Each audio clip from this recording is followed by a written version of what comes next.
তিনি আরো জমি বিক্রি করে টাকা দিতে চায়, কিন্তু একটা কষ্ট, আমি কাকে দিব, কোথায় দিব? আমরা অসহায়, এই পরিবারগুলি অসহায়, এই বাচ্চাগুলি আজকে মহা সংকটে আছে।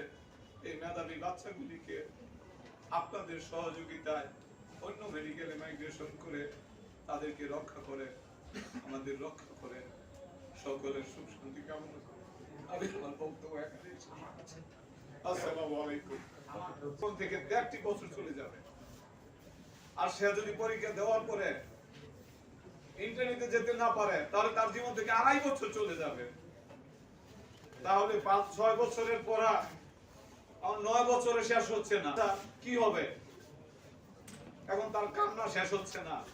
সমাজের প্রতিনিধি হিসেবে উপস্থিত আছেন জনপ্রিয় vascular surgeon doctor SMG. Saklain Rasel sir. তাকে তার গুরুত্বপূর্ণ মন্তব্য ও মতামত আমাদের মাঝে তুলে ধরার জন্য অনুরোধ করছি। আপনাদের প্রশ্ন উত্তর শেষ হয়ে গেছে?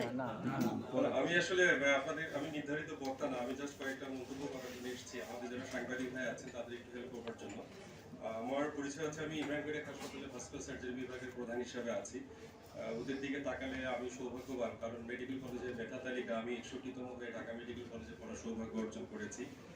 বাট আমি সাংবাদিক সমাজের একটা প্রতিনিধি হিসেবে বলতে চাচ্ছি এই জন্যই যে আপনারা জানেন যে বেসরকারি টেলিভিশন চ্যানেলগুলোর যে নিউজ প্রেজেন্টাররা আছে তাদের একটি সংগঠন আছে, নিউজ ব্রডকাস্টার্স অ্যাসোসিয়েশন, যেটি এনবিএ নামে পরিচিত।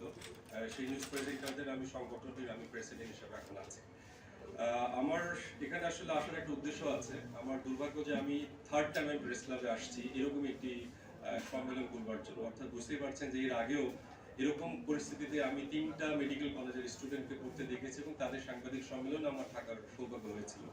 মেইন ফ্যাক্টটা আসলে কি? মেইন ফ্যাক্টটা হচ্ছে যে আপনারা জানেন যে বাংলাদেশে আমরা প্রায় সময় বলি যে ট্যাক্সের টাকায় ডাক্তার হয়, কিন্তু বেসরকারি মেডিকেল কলেজে যারা পড়ে তারা আসলে বুঝতেই পারছেন যে বাবার টাকায় ম্যাক্সিমাম সময় ডাক্তার হওয়ার চেষ্টা করে। কিন্তু একটা সময় ছিল যে আপনার টাকা থাকলে আপনি ডাক্তার হতে পারবেন।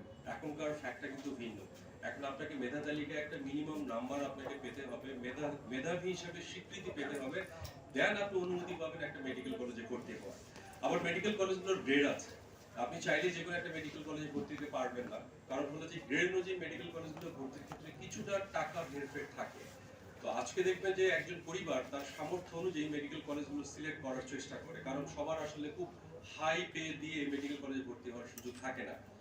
এখন একটা কোশ্চেন আপনাদের মধ্যে আসে, প্রায় সময় আমি এর আগেও সাংবাদিক সম্মেলনগুলোতে শুনেছি যে ওই মেডিকেল কলেজে অনুমোদন ছিল না, তারপর আপনারা কেন ভর্তি করালেন? আসলে একজন প্যারেন্টস এর পক্ষে খুবই কঠিন বের করা যে ওই মেডিকেল কলেজটা আসলে কতটা বৈধ না অবৈধ, এটা দেখা খুবই কঠিন। ইভেন আপনারা আসলে অবাক হবেন যে এর আগের বারে যখন আমি সাংবাদিক সম্মেলনে ছিলাম তখন বিদেশি স্টুডেন্টরা ভর্তি ছিল। তারা জানেই না যে এই মেডিকেল কলেজটার অনুমতি নেই, বিদেশ থেকে স্টুডেন্ট এসেছে সেখানে পড়ছে। আমি জানি না ওদের সাথে বিদেশে আছে কিনা, এটা একটা আরো ভয়ঙ্কর একটা ব্যাপার ছিল। তো এবার এই যখন ঘটনা তৈরি হয়, সত্যিকার অর্থে একটা মেডিকেল কলেজে ওরা যখন পড়তেছে, পড়তে পড়তে একটা পর্যায়ে যখন পরীক্ষা দিতে যাবে তখন খেয়াল করে দেখা যায় তার পারমিশন নেই। পারমিশনের ক্ষেত্রে সরকারের একদম নিষেধাজ্ঞা আছে। এখন আপনারা প্রশ্ন করতে হবে নিষেধাজ্ঞা থাকলে তাহলে কিভাবে মেডিকেল স্টুডেন্ট ভর্তি করা হবে? যখনই সরকারের পক্ষ থেকে মান নাই বলে নিষেধাজ্ঞা দেয়া হয় তখন এই সমস্ত মেডিকেল কলেজগুলো কি করে, একটা রিট করে, যে সরকার যে আদেশ দিয়েছে সেটাকে স্থগিত করে দেয়। যখন স্থগিত করে দেয় তখন তো তারা এক ধরনের বৈধতা আবারও পায়, তারপর স্টুডেন্ট তারা ভর্তি করে। উদ্দেশ্য কি থাকে? উদ্দেশ্য যে দেখেন এতগুলা স্টুডেন্ট এখানে আছে, আপনারা যদি এদের বাতিল করে দেন এটা অসহায় হয়ে যাবে, আমাদেরকে অনুমতি দেন। অর্থাৎ এই অনুমতি নেওয়ার ক্ষেত্রে এই স্টুডেন্ট এক ধরনের ঢাল হিসেবে কাজ করে, যার ফলে তারা আসলে অনুমতি দিতে চায় না অন্য মেডিকেলে যাওয়ার জন্য। কারণ আপনি যখন অন্য মেডিকেল কলেজে চলে যাবেন আপনি তো ছিলেন তাদের একমাত্র অস্ত্র সরকারকে ঠ্যাক দিয়ে অনুমতি নেওয়ার ক্ষেত্রে, সেই ঠ্যাক দেওয়ার যে সুযোগটা থাকে না।